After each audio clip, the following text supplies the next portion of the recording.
So King Charles and sources at Buckingham Palace are attempting to make the late Queen Elizabeth II the scapegoat for the crisis and disaster which has engulfed the British royal family, not just over the past few weeks, but the past few months in terms of both Andrew Mountbatten, Windsor, and the Epstein files. Now, I am told Prince William is not going to allow that to happen.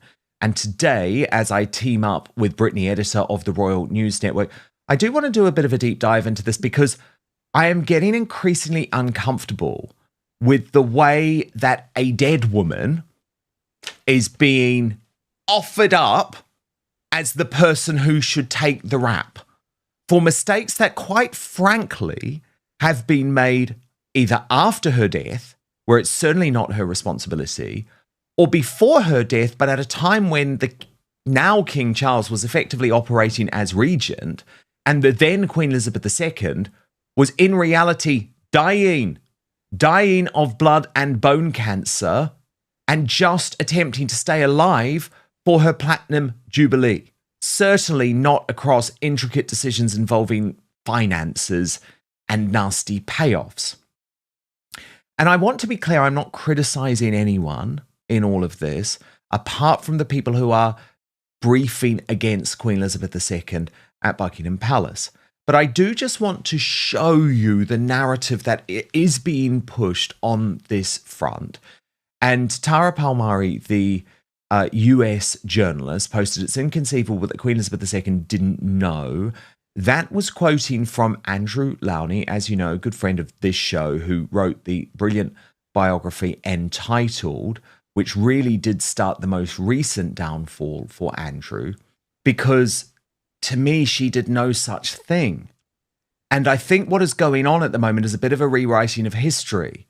And I covered this Andrew downfall in some detail, and I think it has to be remembered that the late Queen Elizabeth II stripped her favourite son of all of his ability to go forward as a working royal, to use his titles, banished him from major family events, and it was only after her death when King Charles tried to bring her back into the fold. Of course, there is a separate discussion to be had in terms of the payoff, and we will come to that.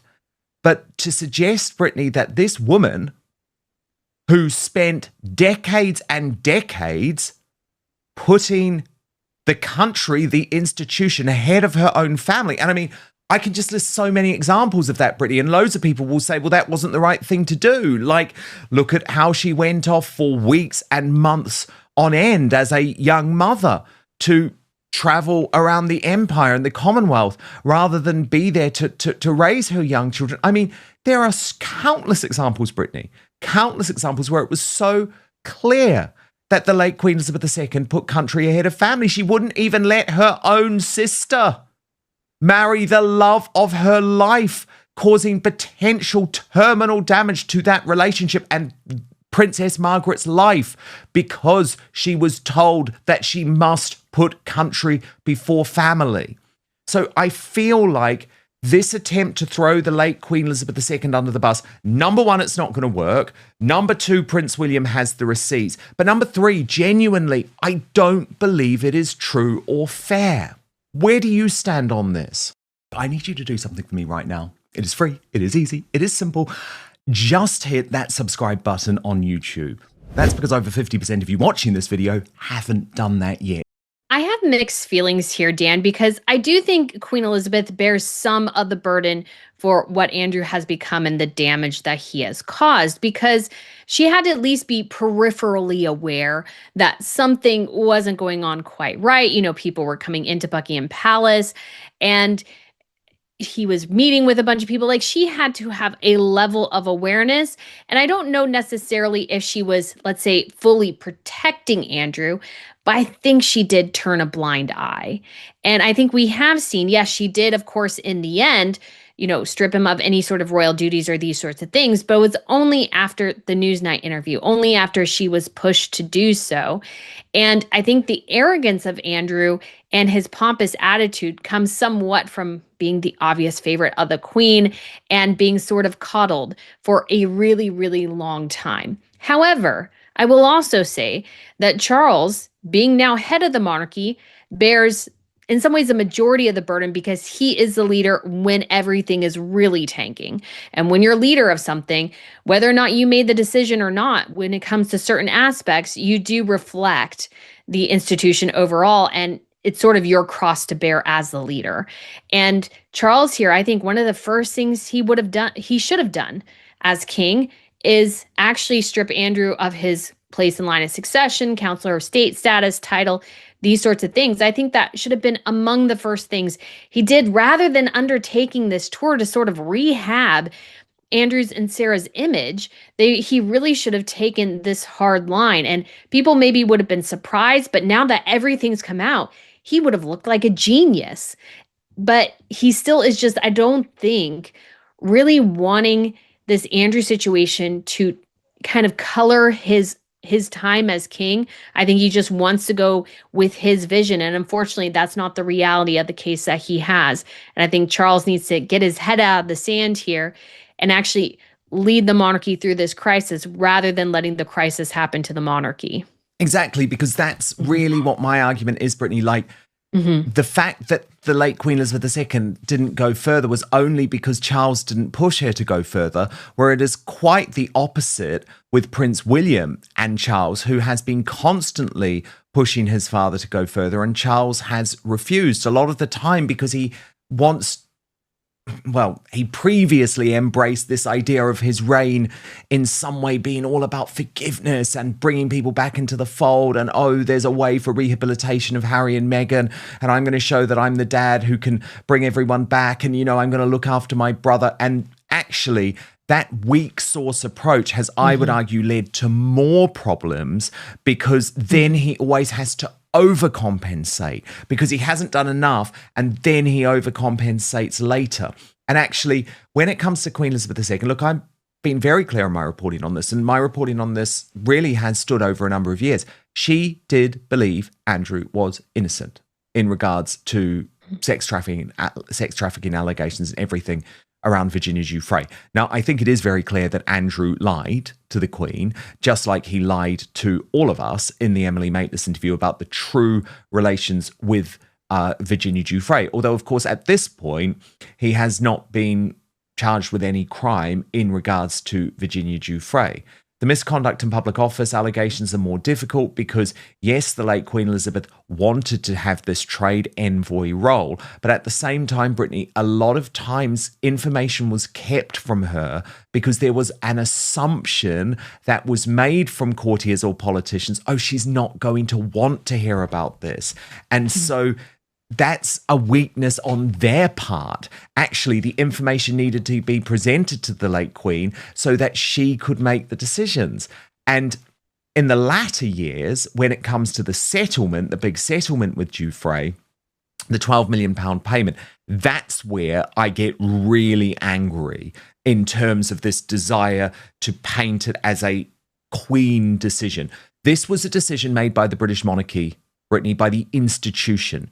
And the institution at that point was very much being run by King Charles. I mean, the late Queen took weeks and months at a time just to make herself strong enough for a public appearance in those latter couple of years. Everything was focused on her physical health so that she could be seen.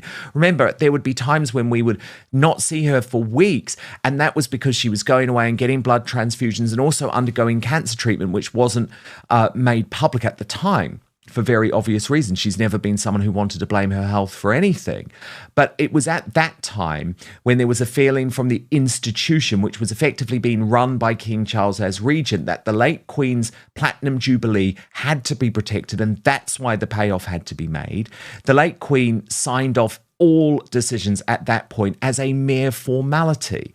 And I also have to remind people who are interested in this type of thing that there had effectively been a palace coup a couple of years earlier, when King Charles, working directly with then Prince Andrew, overthrew a guy called Christopher Geit, who was the then Queen's private secretary and had run the monarchy with an iron fist and did a very good job on behalf of Elizabeth II in order to bring in someone who was going to be more palatable and let Charles take power.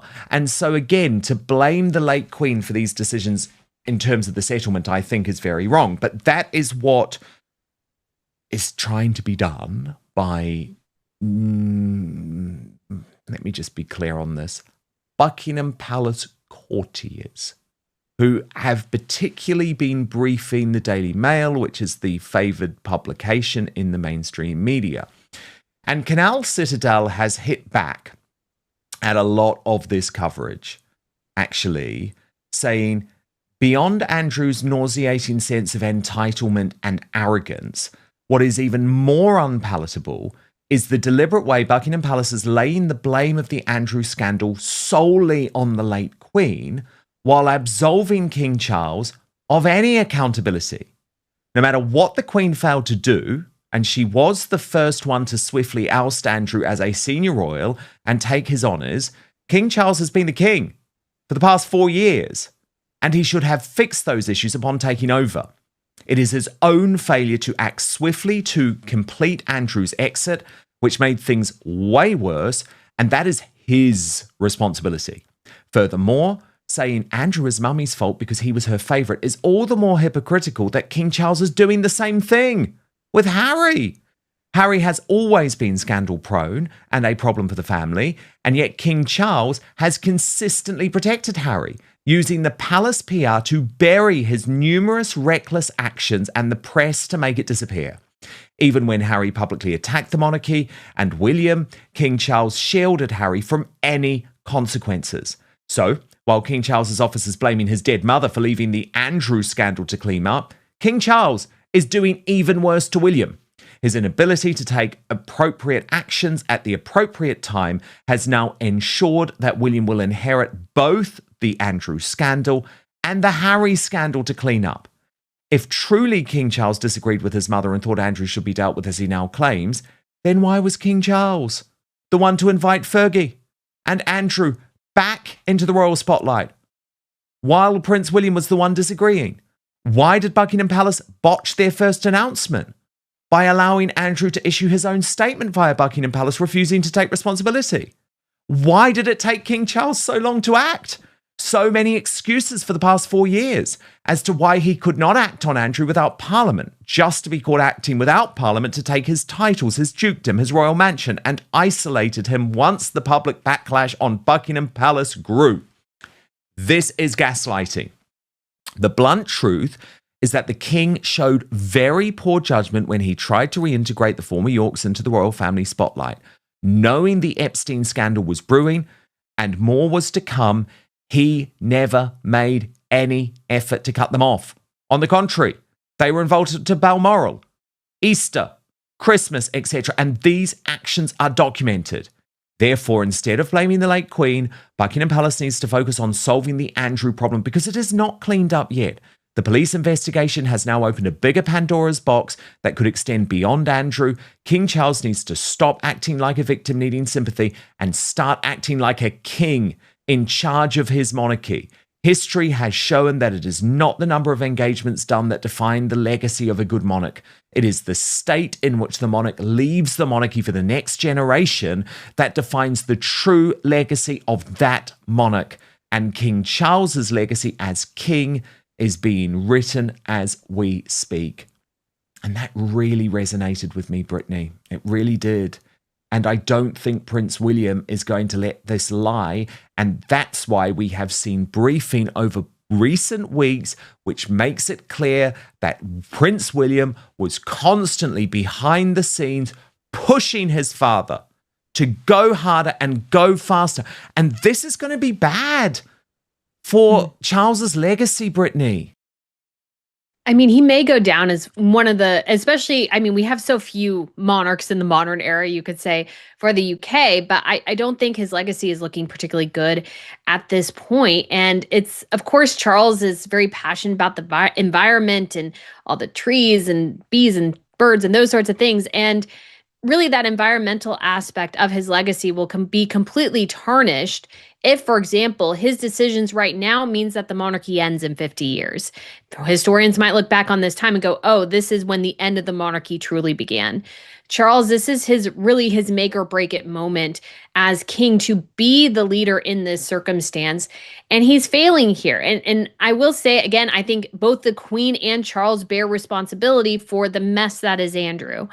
However, it's Charles's responsibility now. You can't just shuck responsibility onto the Queen because, again, she's not here. She can't defend herself. But at the same time, he is the king. Is he the king or not the king? He has to make these tough decisions. And I think he's petrified to. I think he just wants this kind of laissez-faire reign or something. I don't know what he's searching for during his time as the throne, but this is actually his chance to make a big impact, to, let's say, amend the letters patent to create more of the new modern royal family that I think is necessary in this modern era, because the letters patent are 100 years old plus at this point. It's time for a new regime. And Charles just clearly doesn't want to do that. He almost wants to be kind of the extension of his mother's reign. And he is just not the king for this moment. It just doesn't seem like he is. He doesn't want to make the hard decisions. And William is 100% right. Not only should Andrew have been punished much more severely because it would have minimized a lot of this damage. If this had been done a year ago, the monarchy would look brilliant right now instead of the mess that it seems to be.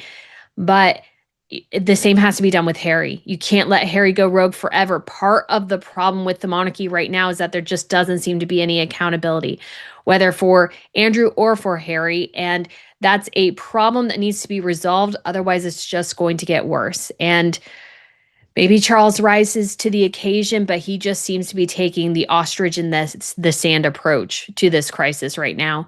And he's letting the monarchy just be cracked again and again and again by this scandal rather than taking the PR reins and managing it. It's been sad to see. It's been just a disaster. Yeah, totally. And the worst thing is, Brittany, is that now it appears there's another softening from Charles in terms of the line of succession. This has been reported by Richard Eden, who is the diary editor of the Daily Mail. And he says, the disturbing rumour has been whispered from Buckingham Palace. I'm disgusted, he says, and it is time to get a grip. And remember, he is a royalist, but this is what he says, Richard Eden, about the situation, breaking this news. Andrew remains eighth in line to the throne and unbelievably is still a Councillor of State. That means he is, in theory at least, one of 7 members of the royal family legally entitled to deputise for the monarch if he is unwell or indisposed. When I ask royal sources why this has not been addressed, the answers I receive are disturbing. One tells me that it is because the king is deeply reluctant to meddle with the line of succession. He thinks it would be opening up a can of worms, a friend says. For example, if Andrew is removed, would his daughters have to be too? He thinks they are blameless and do not deserve to be punished. Another source tells me the king does not want to do anything which could be seen as prejudicial to his brother. If he strips him of his place in the line of succession, this could be interpreted as a sign that he thinks Andrew is guilty, the source claims. Oh, Brittany, I've got so much to say on this, but first over to you, your view on this new reporting. I found this really fascinating as well, Dan, especially this idea that to strip Andrew of everything would be somehow prejudicial, when the obvious answer to this thing is, when it comes to that question, is we're not punishing Andrew because of this potential criminal case. We're punishing him in this way because of his moral failings and how he has failed this institution morally, ethically. And so the criminal case, you can totally separate it and put it off to the side. I think Charles needs to focus more on, as a monarchy, we have these standards that we have to meet. And Andrew failed to maintain those. And like in any job, if, let's say, somebody is committing fraud in a company, that person is fired, but the criminal aspect still takes place. So even though maybe the person is innocent, they're fired either way. And that has no bearing on their innocence or guilt. This is just such, I think, a mistake by Charles in his perception of this matter. And I've argued that there needs to be sort of a moral standard, a code of conduct for royals, as there are in a lot of businesses, that you must abide by these particular standards. And if you fail, there are punishments, because part of the problem with the monarchy right now is that there's no accountability. This is how Meghan was able to also allegedly bully staff members, is that there was no way, as Jason Knaff very accurately pointed out, there's no way to punish principals. And we've seen now where that can go completely awry when you don't have a good person as a principal. And so now we need to create something that contains those type of issues. Yeah, it's very, very uncomfortable to me because, look, here's the thing, and I've actually spoken a lot to Rafe Hadelman-Koo, the royal historian and constitutional expert, about this, who is utterly adamant, Brittany, that there should be no change because it does open up that can of worms. But here's the issue I have. If we are going to be inflexible on the line of succession, which of course, if you believe in hereditary monarchy, there is a really strong argument as to why, it's not taking into account the reality of the fact that actually there's a bigger problem than Andrew hiding in the British line of succession. And that is the fact that after William's children, it's Prince Harry and his 2 children who remain in that line of succession. And when you really think about this, Brittany, if something were to happen to William and his 3 children, and remember, that is the nightmare scenario that the British royal family fear. And of course, we never want to tempt fate, and it's all incredibly unlikely. And I do understand that. But remember, the late Queen and King Charles have had multiple unsuccessful attempts to try and stop William, for example, flying in helicopters with his 3 children, because they know that helicopters do crash relatively often. And if you think about the nightmare scenario that comes from that, it does signal the end of the British royal family. Like the idea that we would have a Prince Harry and Queen Meghan, given the current public support, is ludicrous. And of course, it's the same thing for King Andrew too. But in the line of succession, remember, it's Harry, Archie, Lily, before you get to Andrew, Beatrice, Eugenie. You see? So I feel we're not being realistic about the line of succession because, yes, of course, you can make all of the constitutional arguments and this is why hereditary monarchy works. But in reality, our hereditary monarchy would be over if we were faced with the potential of a King Harry, Queen Meghan, right? It's done. It's done for.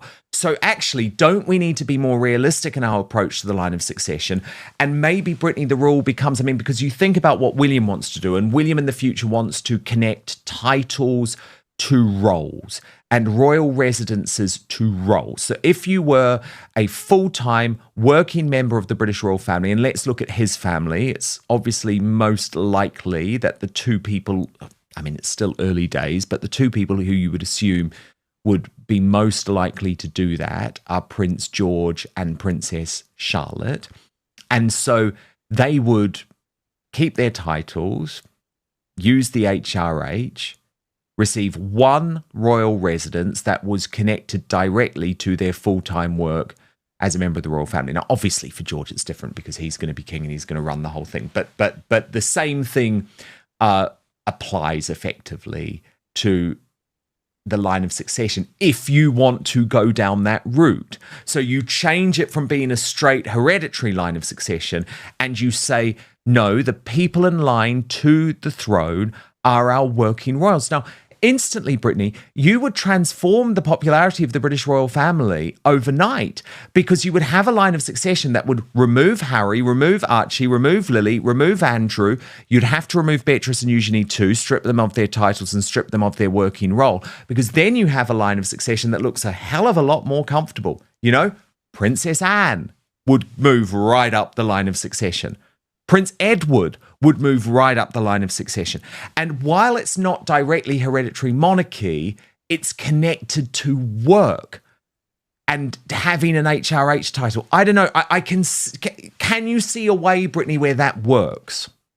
Yes, because we see it on the continent a lot because the British royals are kind of separated from the rest of the continental Europes. And I found it rather fascinating that in the Netherlands, like if you are so far removed from whoever the monarch is, you just fall off the line of succession. And I think in most of the other families, there's a very short line of succession. There is no need to have 1,000+ people on the British line of succession. It's just ridiculous in this modern era. It's so unlikely that you would have to go to, somebody who's eighth or more down the line. That's just, barring a horrible circumstance, almost impossible to fathom. That just doesn't happen anymore. It's time for the British monarchy, I think, to, what I would argue is, join the modern era. Join with their European counterparts who do, let's say, if you get to, you maybe are born with an HRH, but the king decides to strip that of you. That's what the King of Sweden did to some of his grandchildren, or the Queen of Denmark, who stripped the prince and princess titles of some of her grandchildren, of her second son, to just counts and a countess.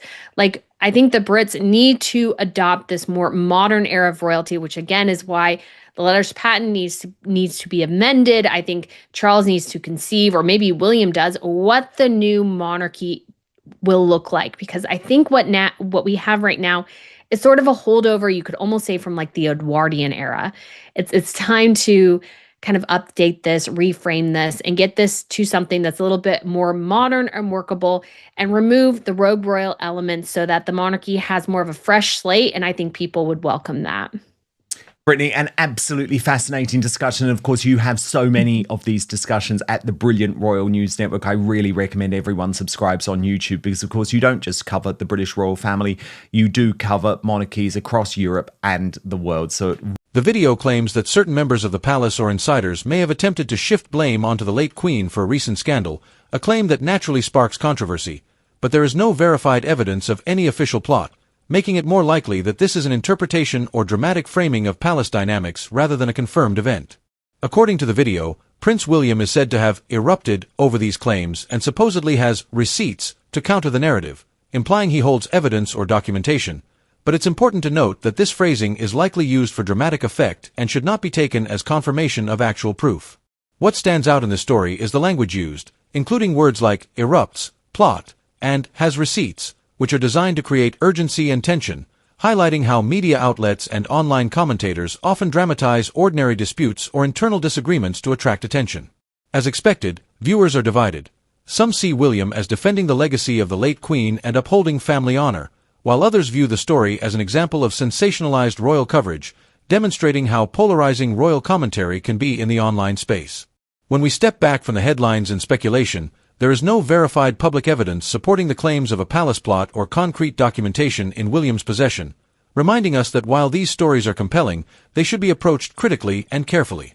This video also reflects a broader trend in royal news, where dramatic framing, speculation, and references to insider knowledge are often used to maintain viewer interest and drive engagement, even if the underlying story is more routine or less sensational than it appears. In the end, while the idea of William confronting a palace plot and having receipts makes for a compelling headline, the evidence for such claims remains speculative, and the real situation is likely far more nuanced, highlighting the need to approach royal news with both curiosity and skepticism. What do you think about this story?